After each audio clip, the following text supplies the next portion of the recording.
అన్నదాత అన్నదాత మీ అన్నదాత, చెమటోడ్చి ఆహారాన్నందించే రైతన్నా, అనునిత్యం నీ కండదండగా నిలిచే నేస్తం ఎవరన్నా. అన్నదాత అన్నదాత మీ అన్నదాత.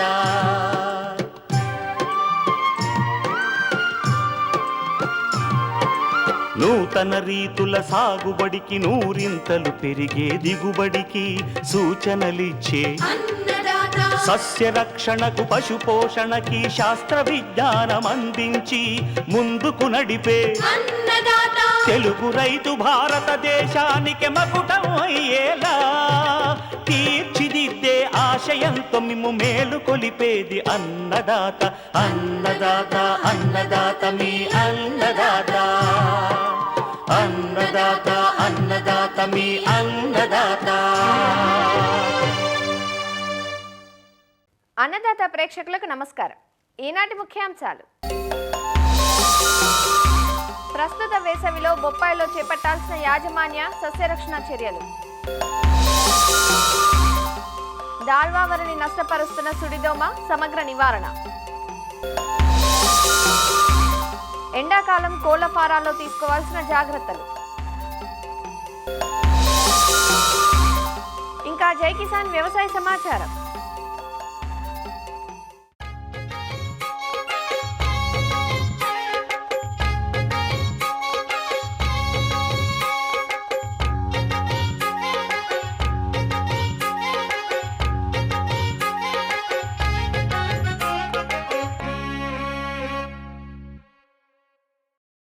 మారుతున్న వాతావరణ పరిస్థితులకు దాల్వా వరిలో చీడపీడల ఉధృతి పెరిగే అవకాశం ఉంది. నానాటికి పెరుగుతున్న ఎండలకు ఏప్రిల్ చివరి వరకు వరికి సుడిదోమ వదలని చీడలా పీడిస్తుంది. దుబ్బు మొదట్లో ఉండే సుడిదోమ నివారణకు పిచికారి మందులను మొదలు వద్ద కాక పైరుపైన చల్లుకుంటూ పోవటం వల్ల ఎంత మాత్రం ఉపయోగం ఉండదు. పైరుకు గాలి, వెలుతురు ధారాళంగా తగిలేలా చూడటం, మురుగునీరు నిల్వకుండా చూడటం, నత్రజని ఎరువులను మితంగా వాడటం వంటి సమగ్ర యాజమాన్య పద్ధతులతో పాటుగా పిచికారీలను చేపట్టే విధానంలోనూ మెలకువలు పాటించినప్పుడే దోమను పూర్తిగా నివారించగలం. సుడిదోమ నివారణకు ఎలాంటి సమగ్ర సస్యరక్షణ పాటించాలో తెలియజేస్తున్నారు ప్రొఫెసర్ జయశంకర్, తెలంగాణ రాష్ట్ర వ్యవసాయ విశ్వవిద్యాలయం, జగిత్యాల జిల్లా పొలాస ప్రాంతీయ వ్యవసాయ పరిశోధనా స్థానం కీటక విభాగం శాస్త్రవేత్త డాక్టర్ వై స్వాతి. ప్రస్తుతం వరి పంటలో సుడిదోమ ఆశించడానికి ఆస్కారం ఉంది. పగటి ఉష్ణోగ్రతలు ఎక్కువగా పెరిగి గాలిలో తేమ శాతము ఎక్కువగా ఉండడం వలన సుడిదోమ అనేది ఎక్కువ రావడానికి ఆస్కారం ఉంటుంది. ముఖ్యంగా సన్నగింజ రకాలలో ఎక్కువగా రావడానికి ఆస్కారం ఉంటుంది. సుడిదోమ యొక్క పిల్ల మరియు పెద్ద పురుగులు అనేటివి దుబ్బు దశలో నుండి తర్వాత పంట కోత కోసే దశ వరకు కూడా ఆశించడం అనేది జరుగుతుంది. కాబట్టి కాలిబాటలు తీసిన పొలాలలో అయితే తక్కువగా ఉండడానికి ఆస్కారం ఉంటుంది.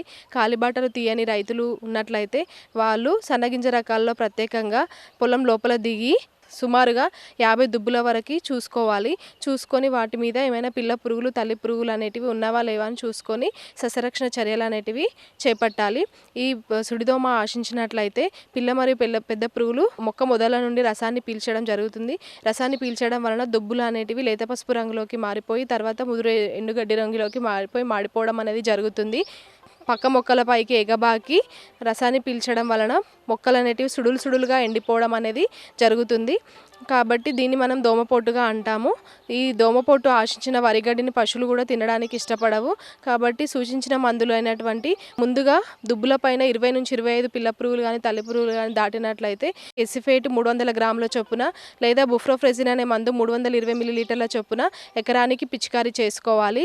లేదా ఉధృతి ఎక్కువగా ఉన్నట్లయితే మనకి పైమెట్రోజోన్ అనే మందు దొరుకుతుంది. దాన్ని ఎకరానికి 120 గ్రాముల చొప్పున లేదా డైనటోఫిరాన్ అనే మందు ఎకరానికి 80 గ్రాముల చొప్పున లేదా ఎథిప్రోల్ ప్లస్ ఇమిడాక్లోప్రిడ్ అనే మందు ఎకరానికి 50 గ్రాముల చొప్పున ఎకరానికి సరిపడ 150 నుంచి 200 లీటర్ నీటిలో కలుపుకొని పిచికారీ చేయాలి. ఈ పిచికారీ చేసే సమయంలో మొక్క యొక్క దుబ్బులు తడిచే విధంగా పిచికారీ చేసినట్లయితేనే పురుగులు అనేటివి తగ్గించుకోవడానికి ఆస్కారం ఉంటుంది. ఎందుకంటే పిల్ల మరియు తెల్ల పురుగులు మొక్క మొదల నుండి రసాన్ని పీల్చుతాయి. కాబట్టి మొక్క మొదలు తడిచేటట్టు పిచికారీ చేసుకుంటే ఉధృతి అనేది తగ్గి తర్వాత వ్యాపించడానికి ఆస్కారం అనేది తక్కువగా ఉంటుంది. సూచించినటువంటి మందులను పిచికారీ చేసినట్లయితే మనకి పురుగు యొక్క నష్టాన్ని తగ్గించుకోవచ్చును.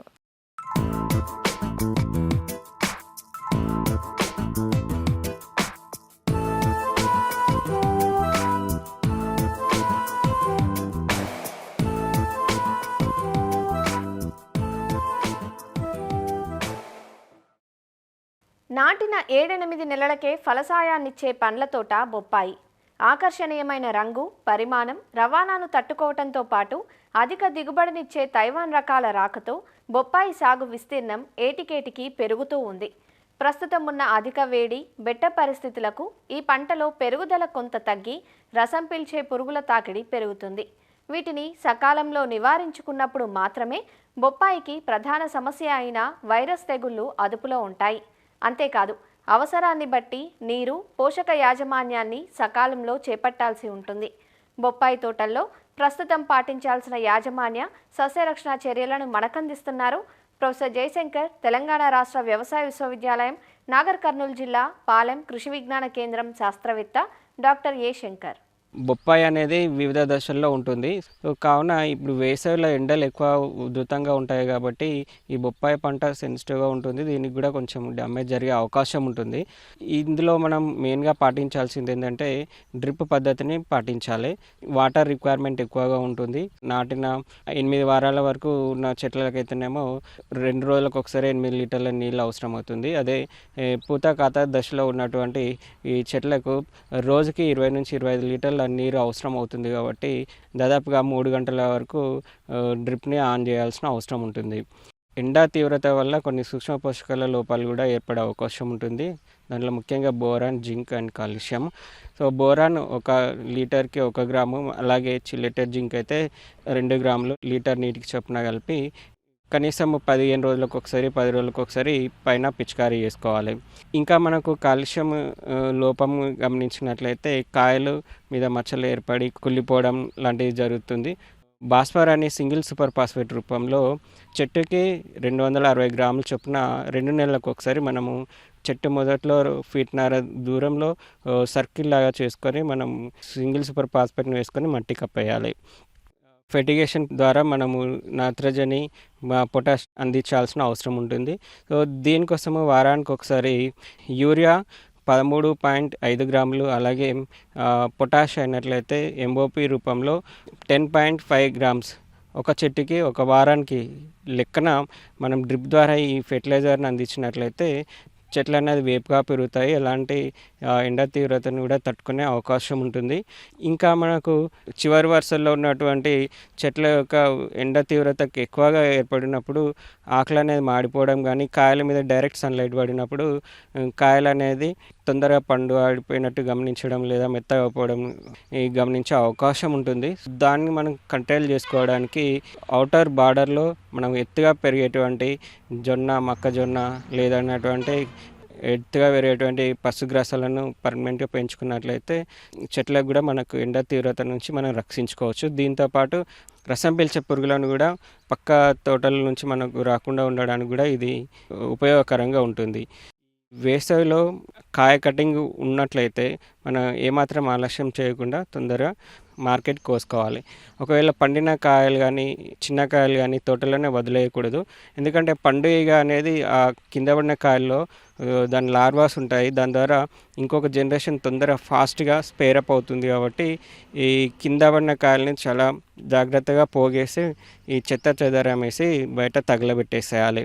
పండుగను మనం నివారించుకోవడానికి పండుగ బుట్టలను ఎకరానికి 10 చొప్పున అమర్చి దీని ఉధృతి ఎలా ఉందనేది గమనించుకొని దానికి తగ్గట్టు పిచికారీలు స్ప్రే చేయడం చేసుకోవాలి.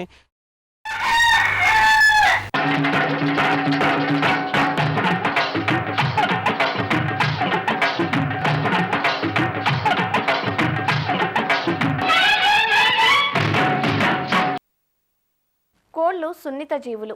పెరుగుతున్న ఉష్ణోగ్రతలను కోళ్లు అసలు తట్టుకోలేవు. అందువల్ల ఎండాకాలం కోళ్ల రైతులకు గడ్డుకాలంగా మారుతుంది. షెడ్లలో వేడిమి పెరగటం వల్ల కోళ్లు ఒత్తిడికి గురై మరణాల పాలవుతుంటాయి. పెరుగుతున్న శరీర ఉష్ణోగ్రతను తగ్గించుకోవడానికి కోళ్లు ఎక్కువగా నీళ్లు తాగి పొట్ట నింపుకుంటాయి. దీంతో మేతలు తక్కువగా తింటాయి.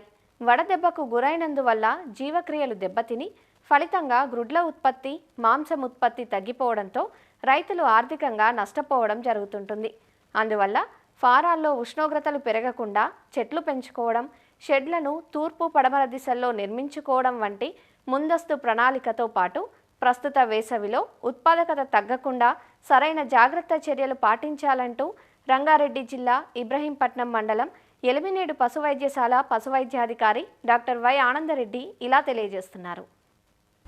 ఎండాకాలంలో కోళ్ళ ఫారాల యాజమాన్య పద్ధతులు జనరల్గా బ్రాయిలర్ కోళ్ళల్లో వాతావరణంలో ఉష్ణోగ్రత అంటే రూమ్ టెంపరేచర్ 22 నుంచి 28 డిగ్రీల సెంటీగ్రేడు ఉన్నప్పుడు అది థర్మో న్యూట్రల్ జోన్ అంటారు.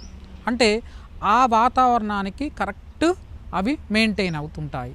లేయర్ విషయానికి వస్తే 23 నుంచి 28 సెంటీగ్రేడ్ వాతావరణంలో ఉష్ణోగ్రత ఉన్నప్పుడు వాటి జీవక్రియలు అనేది సక్రమంగా పనిచేస్తాయి. ఎప్పుడైతే ఈ టెంపరేచర్ రైజ్ అయినప్పుడు 28 డిగ్రీ సెంటీగ్రేడ్ దాటిన తర్వాత 1 డిగ్రీ సెంటీగ్రేడ్ పెరిగినా కొద్దీ వీటి శరీరంలో ఉష్ణ ఒత్తిడి అనేది పెరుగుతుంది. ఎప్పుడైతే ఉష్ణ ఒత్తిడి పెరుగుతుందో శరీరంలో కార్టిజాల్స్ అనే హార్మోన్స్ రిలీజ్ అవుతాయి. దీనివల్ల తినే తిండిని కొద్దిగా తగ్గిస్తూ ఉంటుంది. శరీరంలో రోగ నిరోధక శక్తి కోల్పోవడం జరుగుతుంది. 28 దాటి ప్రతి 1 డిగ్రీ సెంటీగ్రేడ్ పెరిగినా కొద్దీ దీని ఫీడ్ ఇంటేక్ అనేది 1.25% అనేది తగ్గిపోతుంది. అదే 38 దాటితే దాదాపు 3 to 4% ఫీడ్ ఇంటేక్ అనేది తగ్గుతుంది. ఈ కోళ్ళల్లో మనలాగా స్వెట్ గ్లాండ్స్ అంటే చెమట గ్రంథులు అనేటివి ఉండవు. ఇవి శరీరంలో ఉన్న ఉష్ణోగ్రతను బయటికి పంపడానికి ఓన్లీ ప్యాంటింగ్ అంటే నోటి ద్వారా గసపరచడం ద్వారా శరీరంలో ఉష్ణోగ్రతను బయటికి తీస్తుంది. ఈ యాజమాన్య పద్ధతుల ద్వారా ఈ టెంపరేచర్ని మనం తగ్గియడం కోళ్ళ ఫారాలలో, దానివల్ల రైతు లాభదాయకంగా కోళ్ళ ఫారాల మెయింటెనెన్స్ చేయవచ్చు. సమ్మర్ మేనేజ్మెంట్లో అతి ముఖ్యమైనది వాటర్ మేనేజ్మెంట్ ఒకటి, వెంటిలేషన్ మేనేజ్మెంటు, తర్వాత షెడ్ మేనేజ్మెంటు, తర్వాత డిసీజ్ మేనేజ్మెంటు, తర్వాత లిట్టర్ మేనేజ్మెంటు, ఫీడ్ మేనేజ్మెంటు. ఈ 5 రకాలు చేయడం వల్ల ఈ ఎండాకాలంలో ఉన్న ఉష్ణోగ్రతను కోళ్ళు సమర్థవంతంగా తట్టుకునేలా చేసుకోవాలి. వాటర్ మేనేజ్మెంటు ఎండాకాలంలో కోళ్ళకి ఎల్లవేళలా చల్లని పరిశుభ్రమైన నీటిని ఎల్లవేళలో అందుబాటులో ఉంచాలి. ఉష్ణోగ్రత పెరిగిన కొద్దీ కూల్ వాటర్ తాగడం వల్ల బాడీ టెంపరేచర్ అనేది డౌన్ అవుతుంది. రెగ్యులర్గా ఫ్రీక్వెన్సీ ఆఫ్ వాటరింగ్ అనేది చేంజ్ చేయాలి, ఎక్కువసార్లు ఇవ్వాలి, కంటిన్యూగా అందుబాటులో ఉంచాలి.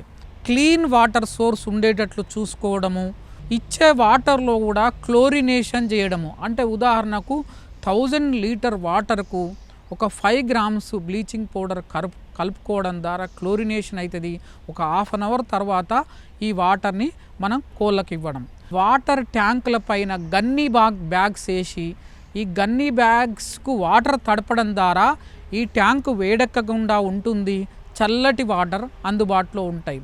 ఈ ఫిక్స్ చేసిన పైప్ లైన్స్ కూడా గన్నీ బ్యాగ్స్ తడిపి వేయడం వల్ల ఈ పైప్ లైన్లో ఉన్న వాటర్ కూడా వేడెక్కకుండా ఉండి చల్లటి వాటర్ కోళ్ళకు అందుబాటులో ఉండేలా చూసుకోవచ్చు. రెండవ మేనేజ్మెంటు వెంటిలేషన్ మేనేజ్మెంటు. మనం కట్టే షెడ్ తూర్పు పడమర ఉండేలా చూసుకోవడం వల్ల డైరెక్ట్ సన్లైట్ అనేది షెడ్ లోపలికి రాదు. దానివల్ల ఉష్ణోగ్రత అనేది షెడ్ లోపల తక్కువగా ఉంటుంది. ఈ వెంటిలేషన్తో పాటు షెడ్ మేనేజ్మెంటు, షెడ్ లోపలి మేనేజ్మెంట్ చేయాలి, తర్వాత వెలుపల మేనేజ్మెంటు. షెడ్ రూఫ్ మేనేజ్మెంట్ మనం చూసుకుంటే పైన ఒరిగడ్డిని కానీ జమ్ముని కానీ చెరుకు ఆకులను కానీ పరవడం వల్ల డైరెక్ట్ ఈ రేకుల పైన కానీ సిమెంట్ రేకుల పైన కానీ ఎండ పడకపోవడం వల్ల ఈ రేకులు వేడెక్కడం అనేది తగ్గిపోతుంది. షెడ్ లోపల టెంపరేచర్ కూడా తగ్గిపోతుంది. ఈ జమ్ము గడ్డి కానీ ఒరిగడ్డి మీద స్ప్రింక్లర్స్ ఫాగర్స్ పెట్టి ఈ వాటర్ను చల్లుతుండడం వల్ల పైన కూల్గా ఉండడం వల్ల షెడ్ లోపల కూడా టెంపరేచర్ అనేది తగ్గిపోవడం జరుగుతుంటుంది. షెడ్ పక్కల ఇరువైపులా కూడా గన్నీ బ్యాగ్స్ కట్టుకొని ఈ గన్నీ బ్యాగ్స్కు వాటర్ డ్రిప్ను పెట్టుకోవడం వల్ల కంటిన్యూగా ఈ వాటర్ డ్రిప్ ద్వారా గన్నీ బ్యాగ్ తడవడము, ఈ గాలి అనేది దానివల్ల దాన్ని ఫ్రీగా యాక్సెస్ చేయడం వల్ల చల్లటి గాలి షెడ్ లోపలికి ఎంటర్ కావడంతో టెంపరేచర్ అనేది తగ్గిపోవడం జరుగుతుంది. షెడ్ లోపల ఫాగర్స్ కానీ ఫ్యాన్స్ కానీ మైల్డ్ స్ప్రింక్లర్స్ కానీ పెట్టుకోవడం వల్ల షెడ్ లోపల టెంపరేచర్ అనేది తగ్గిపోవడం జరుగుతుంది. టెంపరేచర్ అనేది 5 నుంచి 10 డిగ్రీ సెంటీగ్రేడ్ అనేది తగ్గిపోవడం జరుగుతుంది. దీనివల్ల కోళ్ళల్లో ఒత్తిడి అనేది తగ్గిపోవడం జరుగుతుంది. తర్వాత ఫీడ్ మేనేజ్మెంటు, మధ్యాహ్నం ఫీడు దాదాపు తగ్గియాలి. ఎందుకంటే మధ్యాహ్నం ఫీడ్ తిన్నప్పుడు డైజెషన్ అనే ప్రాసెస్లో డైజెస్టివ్ హీట్ అనేది రిలీజ్ అవుతుంటుంది. బయటి హీట్తో పాటు శరీరంలో లోపలి హీట్ రావడం వల్ల టెంపరేచర్ అనేది ఇంకెక్కువ కావడం జరుగుతుంటుంది. కాబట్టి ఎప్పుడైనా ఫీడింగ్ అనేది మార్నింగ్ ఈవినింగ్ అనేది చేసుకోవడము చాలా మంచిది. తర్వాత ఈ మార్నింగ్ ఈవినింగ్ కూడా మల్టిపుల్ ఫ్రీక్వెంట్గా ఫీడ్ ఇవ్వాలి.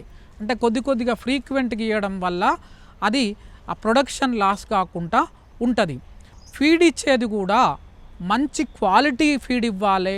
మన ఫీడ్లో ఎక్కువ ప్రోటీన్ ఉండకుండా అమినో యాసిడ్స్ అనేటివి ఒక 5 to 10% కలుపుకోవడం వల్ల ప్రోటీన్ సోర్స్ అనేది ఎక్కువ ఉంటుంది. ఆయిల్ ఉండేటట్లు ఎక్కువగా చూసుకోవడం వల్ల ఈ ఆయిల్ ద్వారా వచ్చే ఎనర్జీ అనేది బాడీలో టెంపరేచర్ పెరగదు. ఈ ఫీడ్లో ప్రొబయోటిక్స్ వేయడం వల్ల రోగాలు రాకుండా టెంపరేచర్ తట్టుకునే కెపాసిటీ వస్తుంది. ఎండాకాలంలో శరీరం ఎక్కువ ప్యాంటింగ్ చేస్తుంది. కోడి తన లోపల ఉన్న టెంపరేచర్ తగ్గియడం, దానివల్ల ఎలక్ట్రోలైట్స్ లాస్ అవుతాయి. ఎలక్ట్రోలైట్స్ లాస్ అయితే ఎలక్ట్రోలైట్ ఇంబ్యాలెన్స్ వచ్చి చనిపోవడం జరిగే అవకాశం ఉంటుంది. కాబట్టి వాటర్లో ఎలక్ట్రోలైట్స్ ఇవ్వడము, ఫీడ్లో క్వాలిటీ ఎలక్ట్రోలైట్స్, తర్వాత minerals, vitamins, especially vitamin C, B complex, vitamin E, selenium, ఇవి యాంటీ ఆక్సిడెంట్స్గా, స్ట్రెస్ రిలీవర్స్గా తగిన మోతాదులో వాడుకోవడం వల్ల హీట్ స్ట్రెస్ అనేది తగ్గే అవకాశం ఉంటుంది. తర్వాత లిట్టర్ మేనేజ్మెంటు, లిట్టర్ ఎక్కువ మందం ఉండడము, ఎక్కువ రోజులు ఉండడం వల్ల దీంట్లో హీట్ అనేది ఎక్కువ జనరేట్ అవుతుంటుంది. కాబట్టి డ్రైగా ఉండేటట్లు చూసుకోవడం లిట్టర్ని. తర్వాత బ్రాయిలర్ ఫామ్లో మినిమం 4 ఇంచులు ఉండేలా చూసుకోవడము, ఈ లిట్టర్ మ్యాటింగ్ కాకుండా ఉండేలా చూసుకోవడము, అమోనియా లేకుండా, ఎందుకంటే అమోనియా కోళ్ళ ఫారంలో పెరగడం వల్ల ఈ హీట్ అనేది ఎక్కువ జనరేట్ అవుతుంది. కాబట్టి అమోనియా లేకుండా చూసుకోవడం కూడా అతి ముఖ్యమైనది. తర్వాత రెగ్యులర్ వ్యాక్సినేషన్ అనేది కంపల్సరీ మెయింటైన్ చేయాలి. తర్వాత బయోసెక్యూరిటీ మెజర్స్ అనేటివి ఎండాకాలంలో ఎక్కువ పాటించాలి. అలాగే ఎండాకాలంలో హ్యూమిడిటీ ఎక్కువ ఉన్నప్పుడు ఈ కాక్సీడియోసిస్ వచ్చే అవకాశం చాలా ఎక్కువగా ఉంటుంది. కాబట్టి అవసరం కొద్ది తగిన మోతాదులో కాక్సీడియోస్టాట్ మెడికేషన్ కూడా అందివ్వడం అతి ముఖ్యమైన ఇంపార్టెంట్. అలాగే మనం చేసే యాక్టివిటీస్ కూడా ఎండాకాలంలో చాలా ఇంపార్టెంట్. ఉదాహరణకు డిబికింగ్ అంటే ముక్కును కత్తిరించడం కానీ, వ్యాక్సినేషన్ వేయడం కానీ, కోళ్ళను ట్రాన్స్పోర్ట్ చేయడం కానీ, ఎట్టి పరిస్థితిలో హాటర్ డే అంటే మధ్యాహ్నం అంటే 10 నుంచి 3, 4 గంటల 5 గంటల వరకు ఎట్టి పరిస్థితిలో చేయకూడదు. కోళ్ళను మానిటరింగ్ అనేది రెగ్యులర్గా చేయాలి. Especially hotter part of the day ఎక్కువగా మానిటరింగ్ చేయాలి. ఏవైనా కోళ్ళు ఎక్కువగా ప్యాంటింగ్ కానీ, ర్యాపిడ్ బ్రీతింగ్ కానీ, అంటే ఊపిరి తీసుకోవడం ఎక్కువగా ఉన్నప్పుడు అలాంటివి మాత్రం ఇమ్మీడియట్గా మళ్ళీ ఫాగర్స్ చేసి ఫాగింగ్ చేసుకోవడము, అవసరమైతే ఎక్కువగా ప్యాంటింగ్ చేసే వాటిని తీసుకుపోయి కూల్ వాటర్లో తల బయటకు ఉంచి మిగతా బాడీని ఒక 2-3 నిమిషాలు ముంచడం వల్ల ఈ స్ట్రెస్ అనేది, టెంపరేచర్ అనేది తగ్గి కోళ్ళల్లో మరణాలు అనేటివి తగ్గిపోతాయి. అన్ని యాజమాన్య పద్ధతులు పాటించడం వల్ల ఎండాకాలంలో ఈ కోళ్ళ పరిశ్రమలో లాభాలు పొందవచ్చు మనం.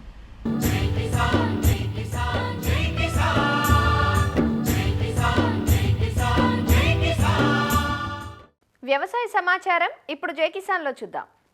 నెల్లూరు జిల్లాలోని పొదలకూరు, గూడూరు నిమ్మ మార్కెట్లలో ధరలు రికార్డు స్థాయిలో పలుకుతున్నాయి.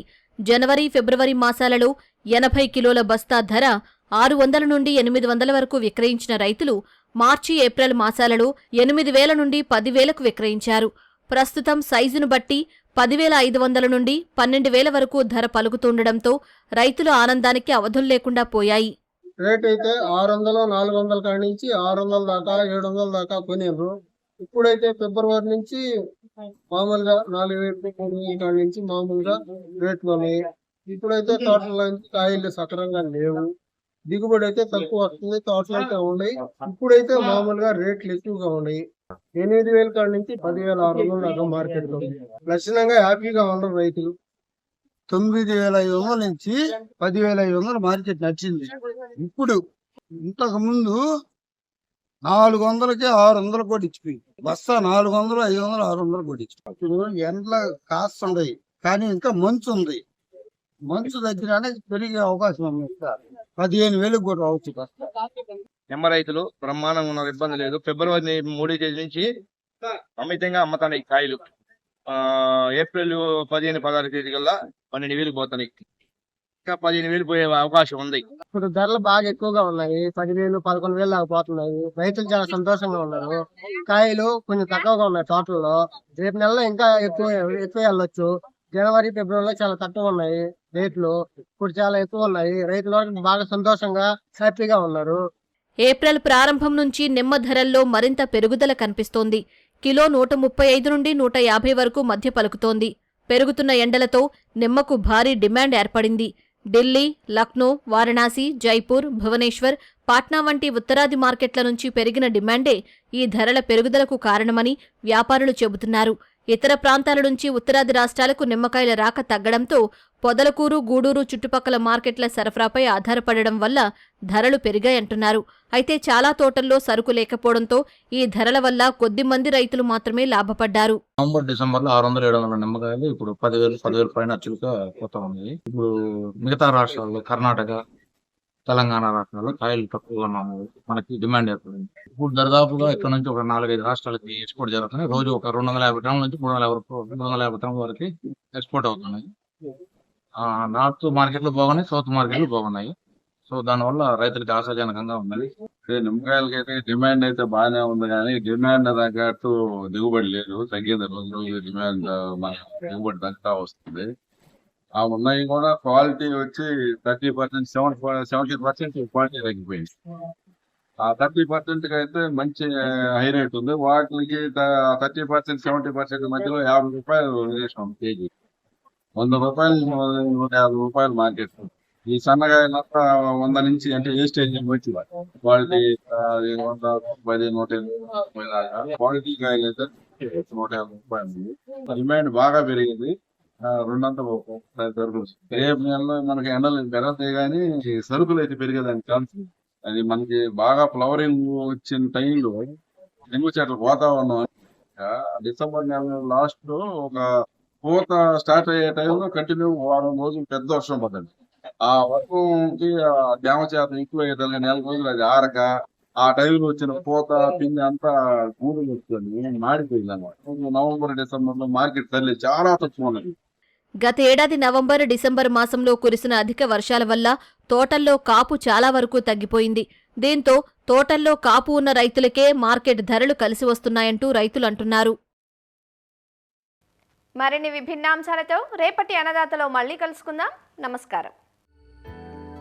అన్నదాతలు తమ సందేహాలు, సమస్యలను 1800-425-4085 టోల్ ఫ్రీ నెంబర్లో ఉదయం 10 గంటల నుంచి 11 గంటల మధ్య పని దినాలలో సంప్రదించగలరు. ఈ కార్యక్రమాన్ని యూట్యూబ్లో www.youtube.com/annadaata ETV లింక్ ద్వారా వీక్షించవచ్చు.